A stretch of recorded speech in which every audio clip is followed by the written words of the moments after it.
Good afternoon from the happiest country in the world, mga ka-Gigi!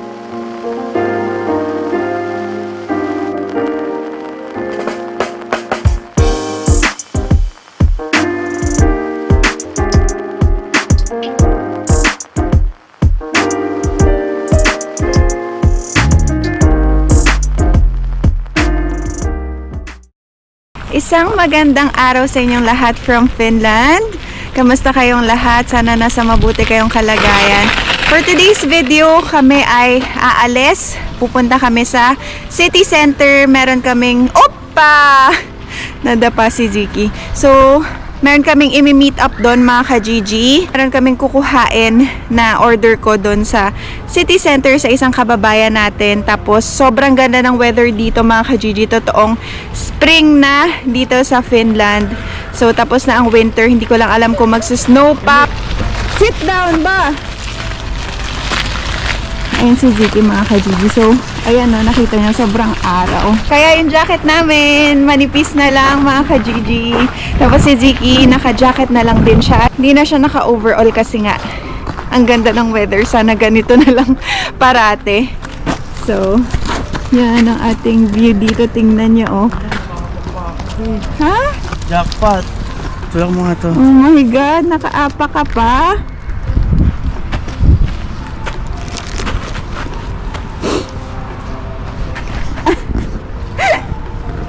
Jackpot mga ka-Gigi, naka-jackpot si King.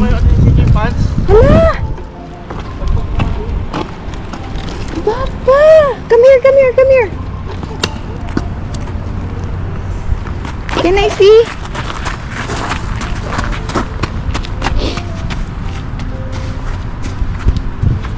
Ay! Huwag ka dyan!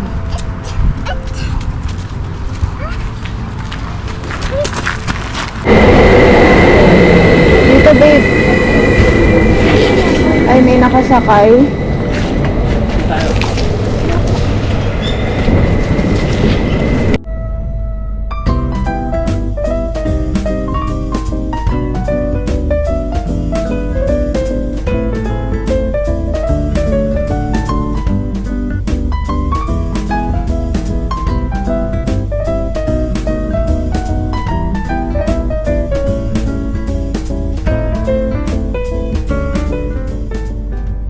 Mga ka-Gigi, nandito na kami sa center. Ang daming tao, nagulat kami ni Kay.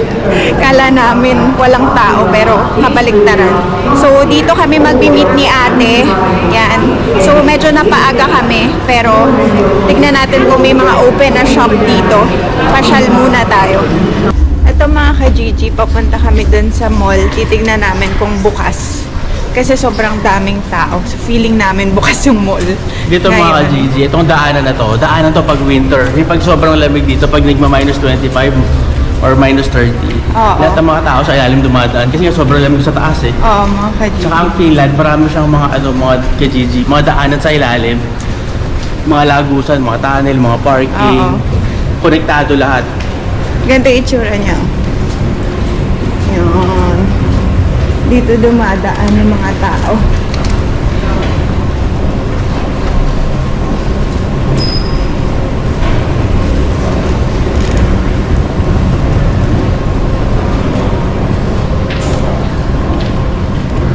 So, bukas yung mall mga ka-Gigi. Bukas. Daming tao. Ito may bolian ito ang meron. Kaya nga eh.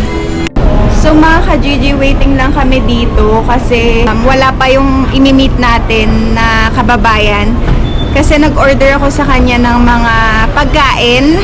Yan. So, waiting lang kami dito sa may city center mga ka-Gigi. Tapos mamaya papakita ko sa inyo kung ano yung mga in-order ko sa kanyang food. Sobrang excited na ako kasi medyo matagal na kami hindi nakakain ng ganong pagkain. So mga ka-Gigi, ito yung in-order namin kay ate. Merong sapin, kutsinta, puto, palitaw. Yum. Dito yung meet up namin dito sa city center. Tapos ito, nag-order rin ako mga ka-Gigi ng ito, our kitchen. Kasi favorite namin to. Ano siya, gourmet tuyo.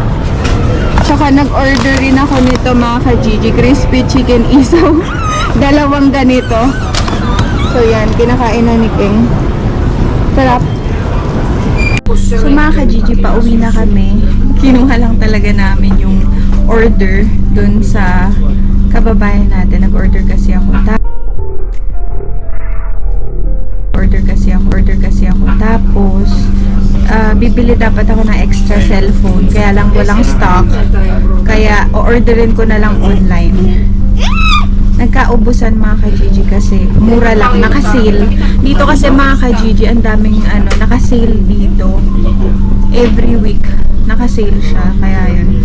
Inupo ko muna si Ziki dito kasi naglolo ko. Naglolo ko siya mga ka-Gigi. Dun sa stroller. Ayan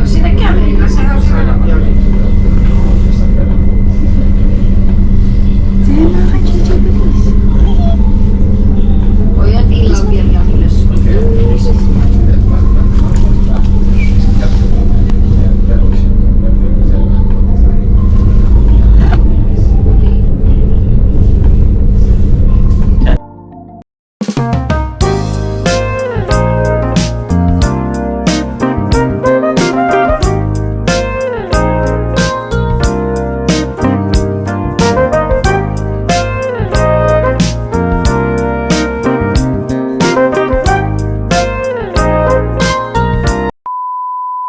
Ayun mga ka-Gigi, nakauwi na kami ng bahay, kakarating lang namin. So, ang ganda ng weather dito ngayon sobra. Sa labas, dito sa labas namin, meron nag-iihaw. Ang bango, nainggit kami ni King. So, ito yung in-order natin kay ate yan. Mga ka-Gigi. So, merong kutsinta, puto, ano ba to? Palitaw, tsaka sapin-sapin mga ka-Gigi. Nag-order rin kami nito mga ka-Gigi. Crispy chicken isaw, salted egg flavor, tapos ito spicy. Sa mga taga-Finland, kung sino pala gusto mag-order, lalagay ko yung Facebook page nila dito. Pagkain, yung name nung Facebook page nila. Ganito mga ka-Gigi. Ano siya? Chicken intestine or isaw. Isaw ng manok. Yan mga ka-Gigi, tayo ay mag-general cleaning ng bahay. Dahil wala naman kami gagawin ngayon. Kailangan namin maglinis ng bahay. Kaya samahan nyo kami. Tayo ay maglilinis. Yan, simulan natin sa kitchen mga ka-Gigi. So matutulog muna ako. Gisingin mo ako pag malinis na lahat ha.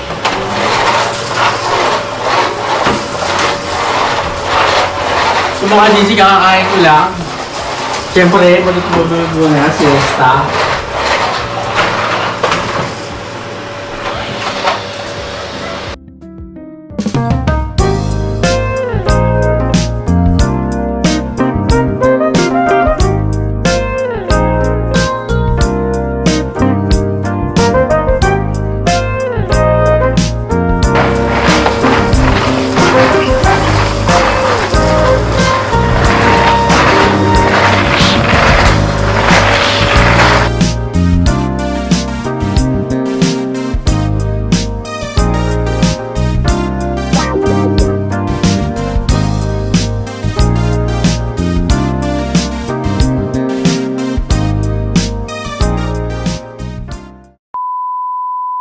So mga ka-Gigi, nag-aayos kami dito sa terrace namin ng mga toys ni Ziki. Yan, sobrang dami mga ka-Gigi. Tignan nyo.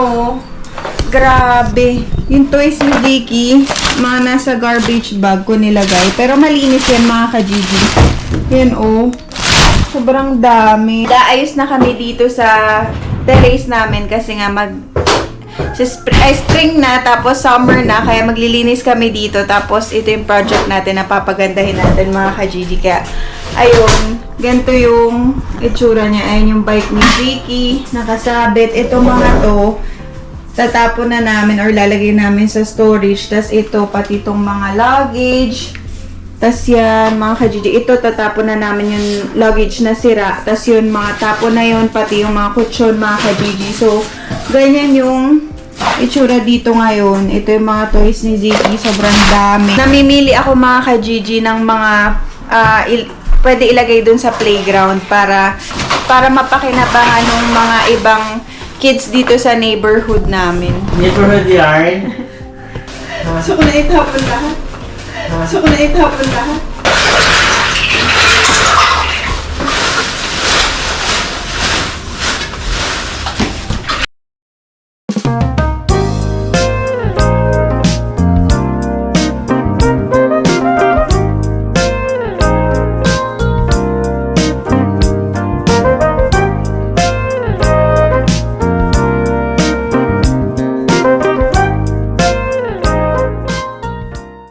So, ito mga ka-Gigi.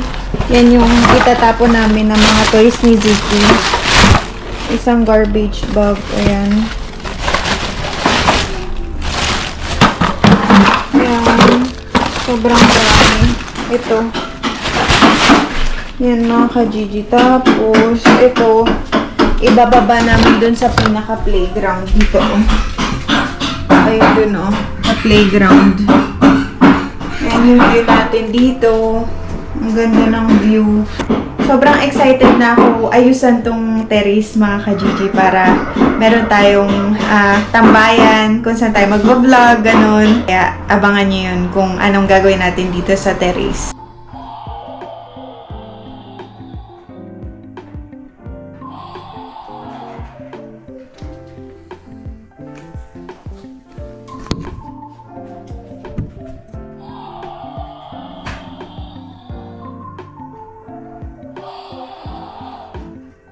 The next day. Hello mga ka-Gigi! Lumabas ako ng bahay, naiwan si Keng tsaka si Ziki. Siyempre kailangan natin ng me time paminsan-minsan. So, naglalakad lang ako dito malapit sa amin. Yan, kasi gusto ko ng fresh air. Tapos, ito lang naman yung view malapit sa bahay namin. Papakita ko sa inyo.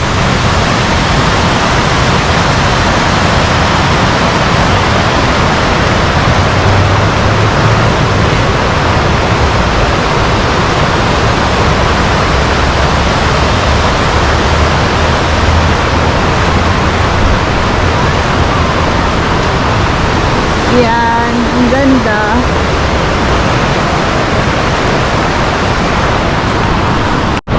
So, baba tayo dito mga ka-Gigi.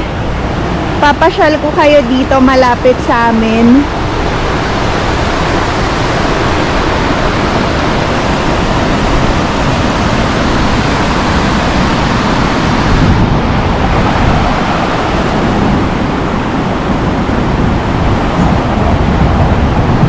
Ayun yung train, no? Sinasakay namin papasok sa work or papuntang city center.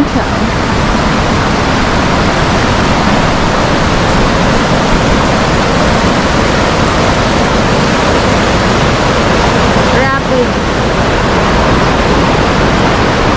Minsan mga ka-Gigi, ang sarap din sa pakiramdam pagka may oras ka para sa sarili mo. Kasi lately, hindi ko na masyado yung nagagawa kasi nga parati ko kasama si Ziki. Tapos pag kasama ko si Ziki, pag iniiwanan ko siya sa daycare niya, parang sobrang nagigilty ako. Pag iniiwanan ko siya sa daycare kasi hindi ko alam, parang bilang nanay, nagigilty ako na iwanan yung anak ko sa ibang tao, ganun. Pero minsan masarap rin na meron kang panahon o oras sa sarili mo nang ikaw lang, ganun. Kaya naglakad-lakad ako, buti na lang merong malapit sa amin na magandang place katulad nito. Yan. Tapos merong mga upuan. Yan, upo muna tayo dito. Ito mga ka-Gigi, oh, ang ganda. Dito meron parang spot na pwede kang umupo. Yan.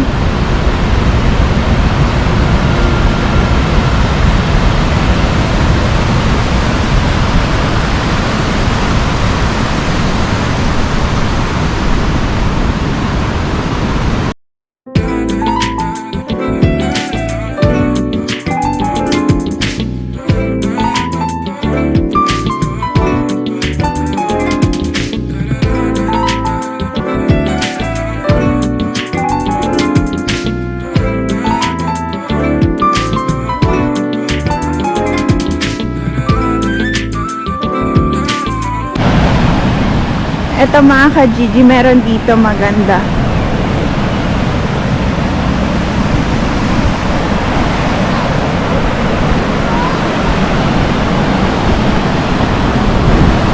Dito pala, ayan o, Tikurilan, Koski. Yan. Ito, nakalagay, fishing permit for Bantan Koski and Tikurilan Koski is required to fish in the area. In addition, fishers age 18 to 64 must also have paid the National Fishers Management Fee. Sa mga ka-Gigi, pwede dito mag-fishing. Pero, kailangan ng permit dito kapag gusto mo mangisda.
Tapos dito mga ka-Gigi, merong mga upuan.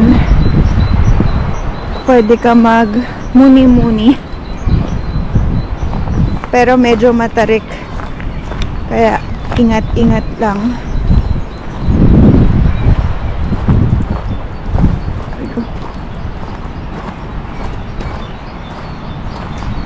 Yun.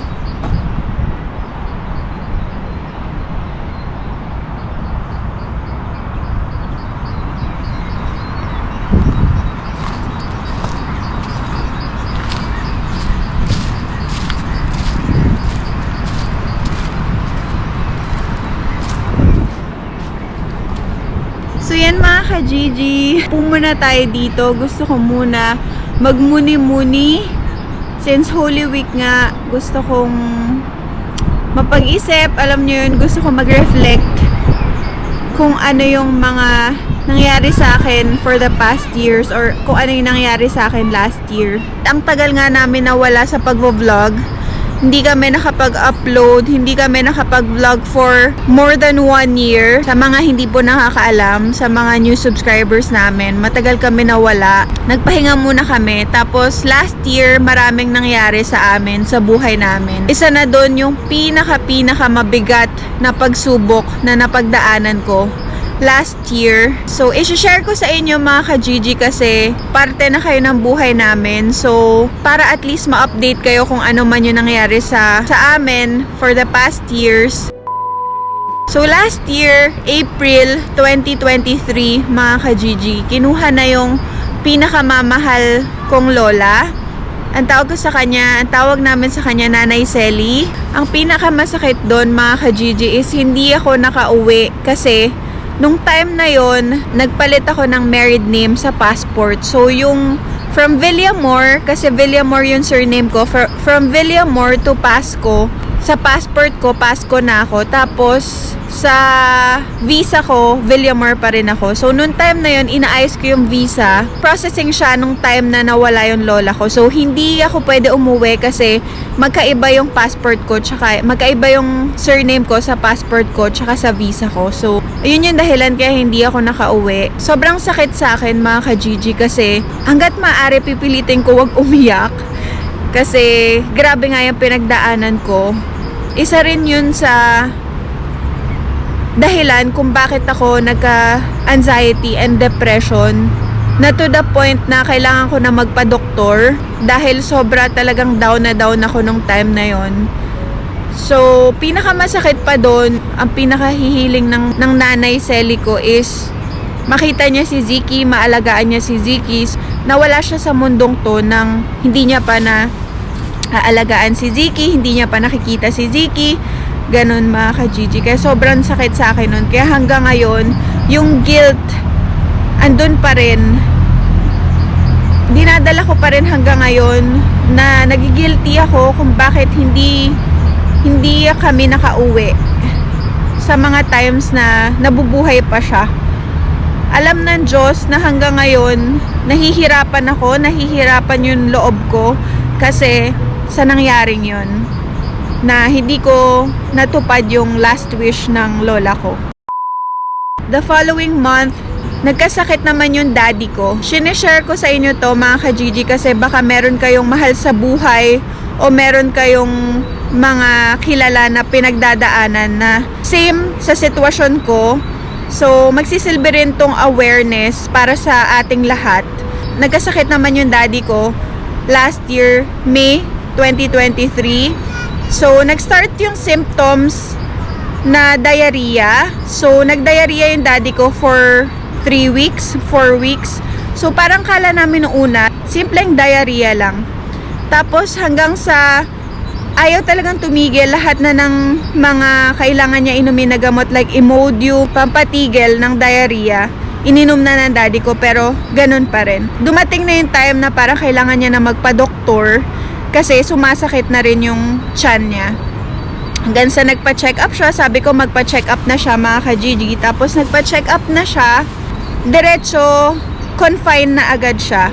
Kasi nade-dehydrate na siya dahil nga sobra yung diarrhea na pinagdadaanan niya. So, confine, ganyan. Tapos sabi ng doktor, kailangan niya magpa-colonoscopy para makita yung loob. Kung ano, saan, at kung ano yung dahilan kung bakit siya nagda-diarrhea. So, fast forward, nag-colonoscopy siya.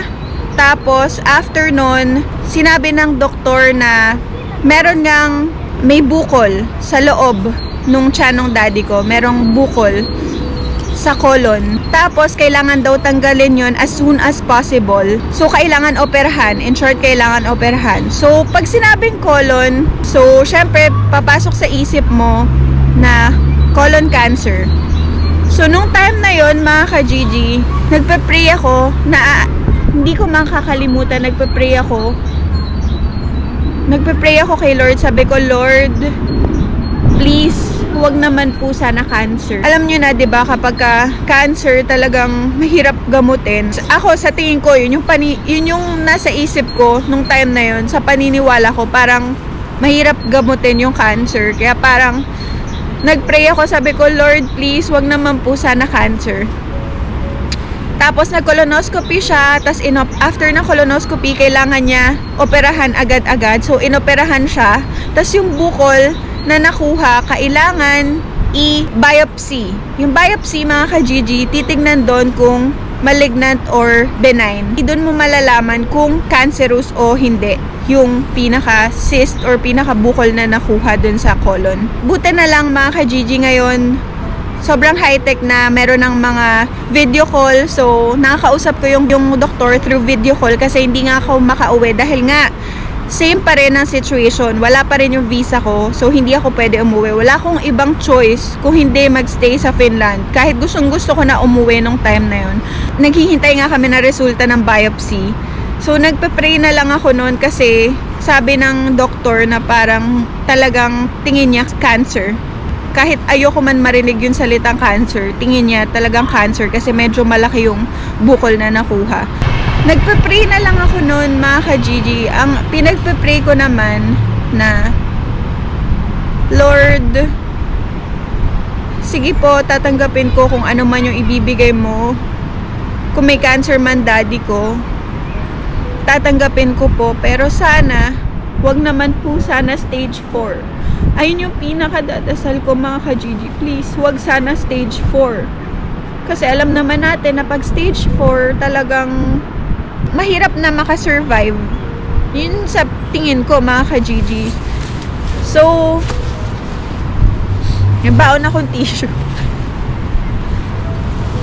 Yun na lang yung pinagdadasal ko. Sana wag stage 4.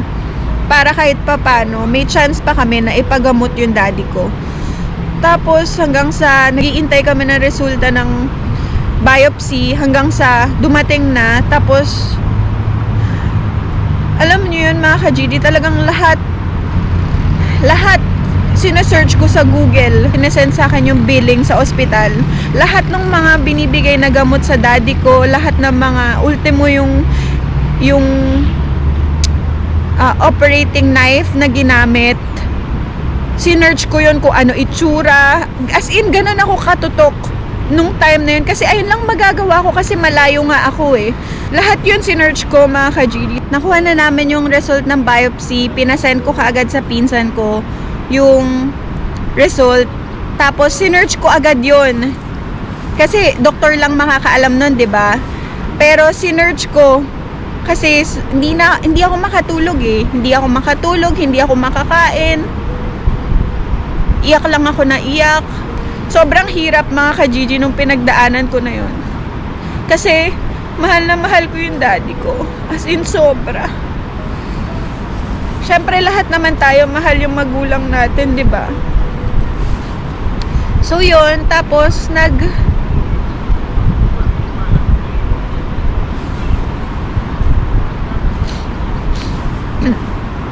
hindi na talaga ako makapag-intay kasi gusto ko nga malaman kung anong stage, kasi yun yung pinaka-importante. Kasi nagdasal ako, Lord, please, wag stage 4. Tapos nun, yung sinearch ko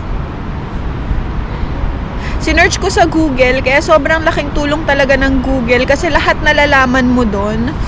So, sinearch ko mga ka-GG, stage 2.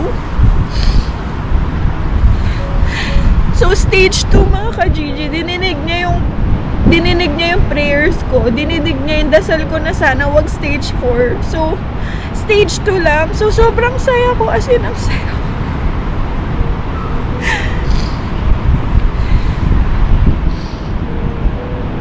Hindi ko akalain maiiyak pa rin ako mga ka-GG kasi nakaraan na yun. Pero pag naaalala ko talagang grabe si Lord. Talagang hindi niya kami pinabayaan. Dininig niya yung prayer ko na sana wag stage 4. So merong stage 2 colon cancer yung daddy ko. Tapos yun mga ka-GG, kinonfirm ko, minessage ko yung doktor. Sabi ko, Dok, pasensya na po, hindi talaga ako makatulog. Ito po yung result ng biopsy ng daddy ko. Tapos sinend ko sa kanya yung picture. Tapos sabi ko, tama po ba? Stage 2. Tapos sabi niya, oo, tama. Doon na ako nakahinga ng maluwag na talagang, yes, meron pa kaming pag-asa. Malaki yung pag-asa namin na makasurvive dito sa laban na to. Yun na, tapos pumunta na yung doktor kinabukasan doon sa room ng daddy ko, tapos in-explain nga kung ano yung pinaka sakit niya. Tapos after nun, kinausap ko yung daddy ko sa phone. Sabi ko, Daddy, sa kanya, kayang-kaya mo yan. Sabi ko, stage 2. So, magkikimo ka. Basta magkikimo ka, gagamutin natin yan, papagamot natin yan, gagaling ka. Sabi ko, laban lang tayo, ganun. Tapos, umiyak yung daddy ko.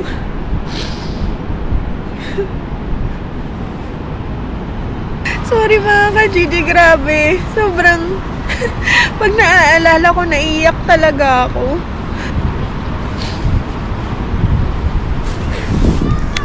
Yun mga ka-GG, stage 2 colon cancer.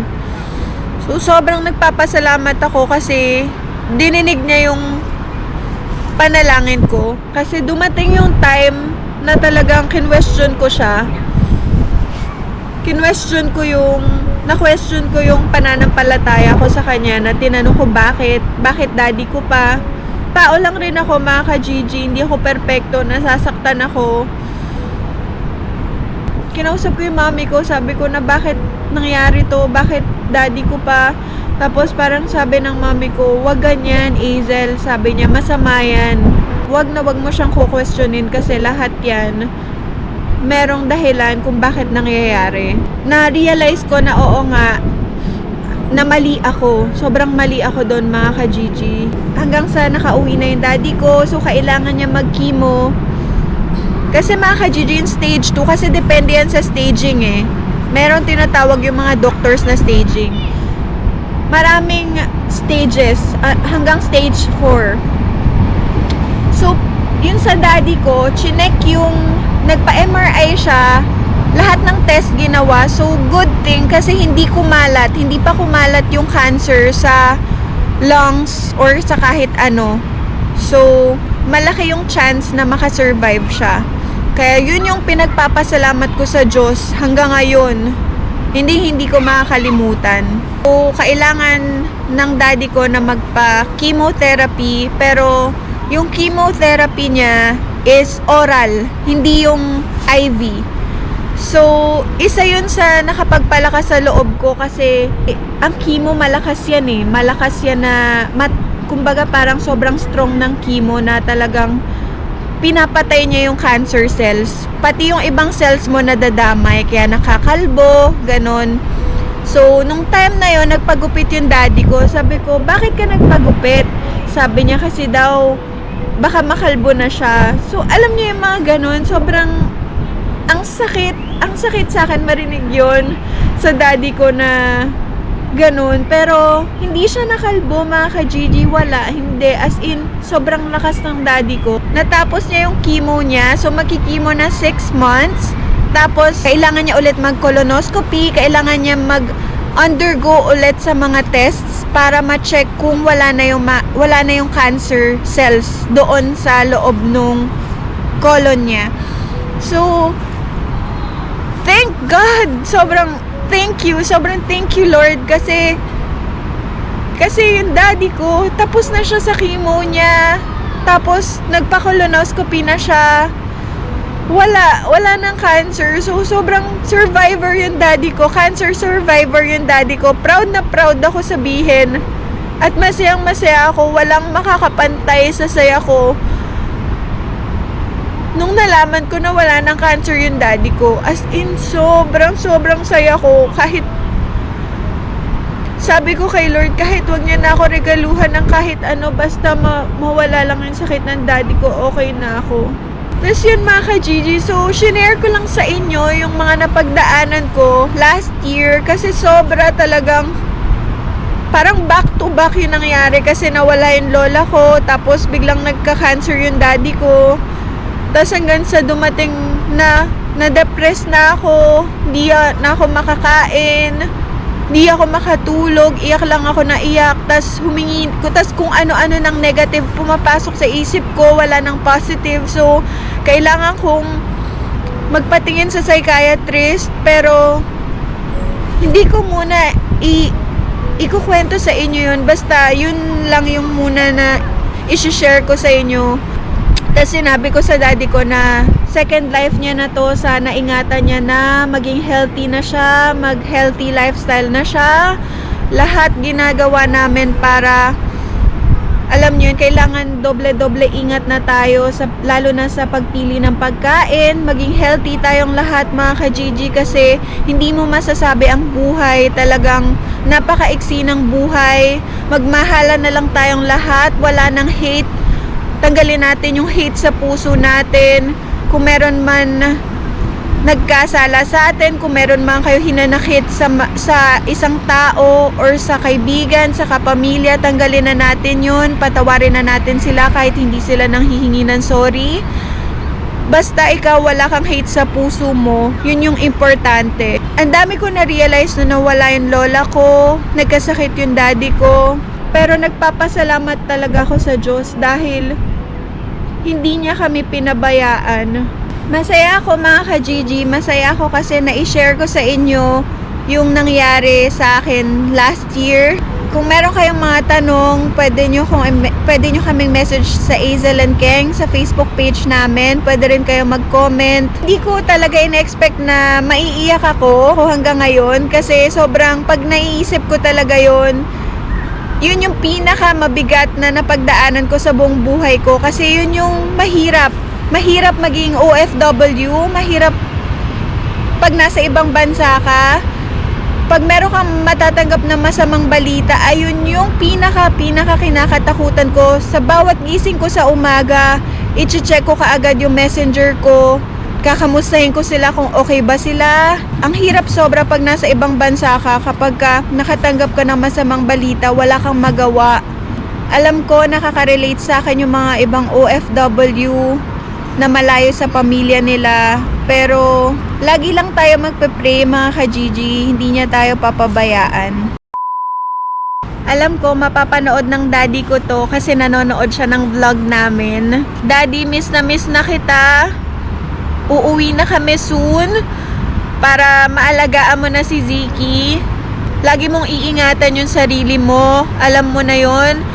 Lagi naman tayo magka-chat, lagi kitang pinapagalitan. Yung mga bawal sa'yo, alam mo na yon. Wag mo nang gagawin. Maging healthy ka na para mas lumakas ka pa at matagal mo pang maalagaan si Ziki. Ikaw magpapalaki kay Ziki hanggang tumanda siya. Parati kitang pinagpe-pray, parati kitang iniisip. Miss na kita at mahal na mahal kita, Daddy. See you soon! Tapos mga ka-Gigi, pag nakita nyo pala yung daddy ko, sobrang gwapo niya.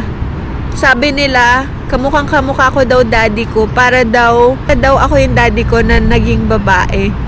Lalagay ako ng mga pictures niya, pictures namin.